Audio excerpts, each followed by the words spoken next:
So Elon Musk just purchased this foldable home for $50,000 that could be assembled in under an hour, and they're taking over the world. I actually have a Boxable, yeah. You do? Some prototype Boxable that's down in South Texas. Yeah. It's an out-of-the-box idea, building a home on an assembly line. But that's exactly what's happening at Boxable. This is our 170,000-foot factory in Las Vegas. Let me give you a tour. This is incredible. The process begins mostly right over here, where we take the various parts and we assemble them together into the wall panels. So we have a few different layers that are laminated together. It's really precise, really accurate, and we get these better ratings on the product. The inspiration was to find a big problem. So it wasn't like we were inspired by the light bulbs go on and let's do this. It was much more clinical than that. We said, let's find a big problem and fix it. And so we looked around at a lot of different industries, and then this big aha moment. It's like, hang on a sec, building construction is pre-industrial. Pre-industrial just means it's not made in a factory. And we said, why? So, well, because they're big. Like, can we fix that?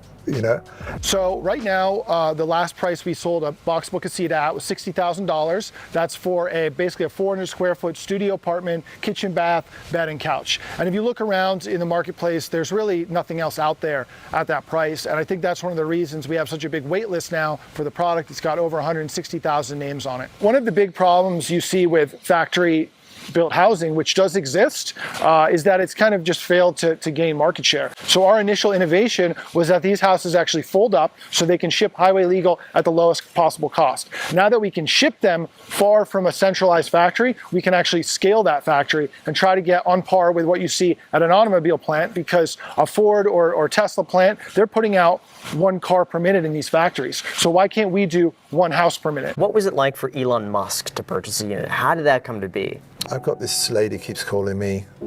She says from Elon Musk's office. We had a chuckle, and as I recall it, we didn't really think it was Musk's office, and we said, he said no. He said, you can't have it. We've only got 3.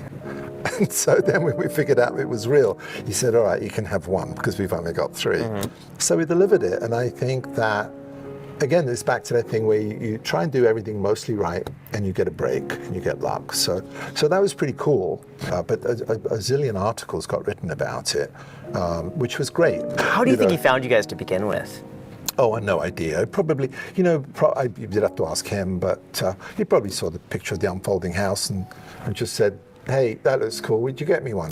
And that was it. I don't think he really put much thought into it. Wow. But I have no idea. I'm speculating wildly.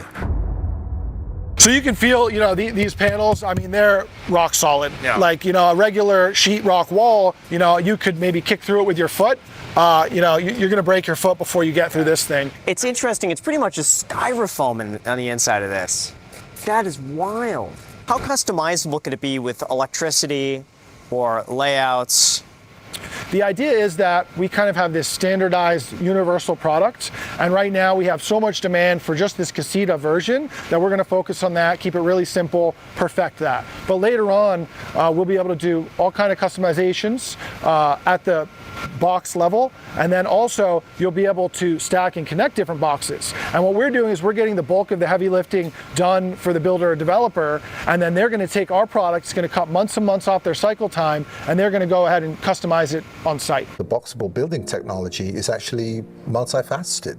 We have a building shell, but within the building shell we keep taking ever finer resolution passes to get this thing into focus. So we have the technology of the building shell, but then, what about the faucets? What about the furniture? What about the toilet? And literally, what about the furniture, the interior furniture and the lights and the lamps and the windows and the doors?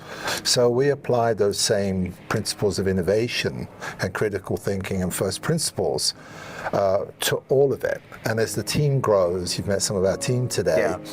As the team grows, Uncle Harold said, do the important things first. It's not my Uncle Harold, by the way, somebody else's Uncle Harold. Okay. Do the important things first, a pretty good lesson. So all the magic actually happens in the core. So you'll see that we've kind of got the room open here. This is where the kitchen bathroom is going to go. All the rest of the space is just empty. And we don't ship empty space, we fold it up. Yeah, you can see, we've got, kind of the plumbing going into place, the HVAC for heating and cooling. We've got the flooring on here as well. And how long would it take them to go from that step here to this?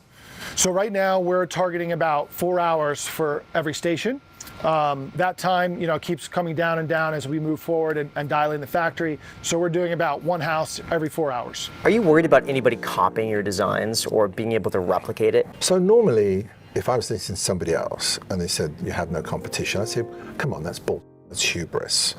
But today, people don't even understand what we're doing. So this is pretty much the final station where they're doing quality control, a little bit of cleanup, and then they're going to fold the unit up, shrink wrap it, and send it out the door. How many times could this be folded and then unfolded and folded and unfolded? Have you done a test? Quite a lot. Yeah. Probably more than anyone would want to. We've had a few units that have been kind of demo units that have gotten unfolded countless times.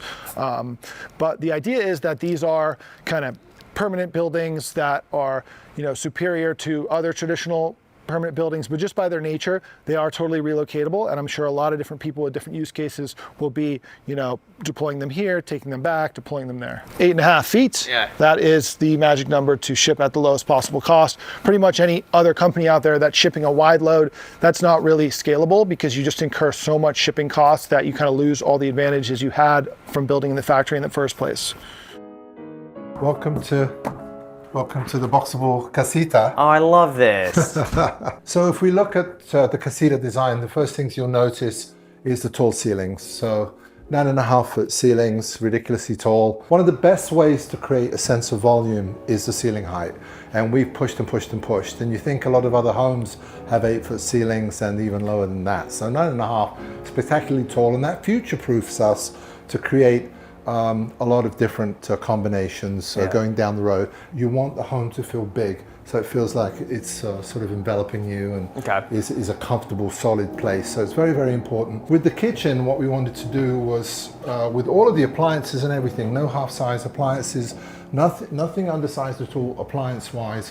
So you see we have this generous Z-Wave counter, twin sinks over a giant window, which is really nice. So you're doing the dishes, you can look out the window, and just a lot of cabinet space everywhere because storage is at a premium, when you're around 400 square feet. And then if we move to, the back of the house, the back quadrant, you'll notice a full-size queen bed. Nothing is small, it's a full-size queen bed.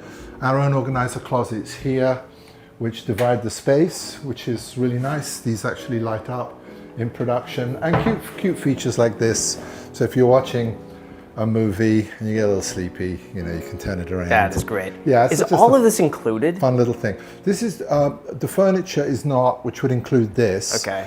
But all the appliances you see, which is where the money is, it's all included. Got it. As with all things that become super successful, you need everything, and then you need luck. And luck is nothing mystical, it's just odds. It's just like playing cards, it's odds. There's no luck in cards, right? So you need luck as well. And when we were doing some of these videos, we did this video of it unpacking. And for us, the unpacking is simply a means to an end. We're mechanical engineers and designers, and we're fixing a problem. But for the audience, it blew their minds. And I think as a visual, it caught them, and then they wanted to learn more. The bathroom is nice. Again, if we see this 8-foot door, it's pretty remarkable in a 400 square foot space to have an 8-foot door, and a pretty generous full-size bathroom. And I'll actually go ahead and step in here. One of the things we found is we couldn't find the shower we liked, right? So this is a full 8-foot shower, and we designed our own. You see the logo here. Right. And in terms of cost reduction, if you go to Home Depot, you're going to find those showers around $1,000, $800. We engineered this. It's superior. It's taller. It's got glass. We buy this now for under $400. What age did you realize, though, that was a calling for you? It's just weird, but a child. Really? Yeah, it was a child. How did you know? I'd throw away the toys, and I'd be cutting up pieces of paper with sticky tape and putting them together. Really didn't play with toys. I was always sort of wired that way, genetically, on the one hand. And on the other hand, sort of rebel against authority. Okay. So it didn't really make me a good employee. Yeah. So between that wiring and the fact that I really didn't want to work for somebody else, that just led me down the path of entrepreneurship. If one person sits down, they're out of view of the other person. So one can go to bed, one can watch TV, maybe with headphones on. But the rest of the time, even if we're sitting down here, I've got sight lines to the other side of the unit. And that creates the sense of space. So I got a question for you. Can I have one?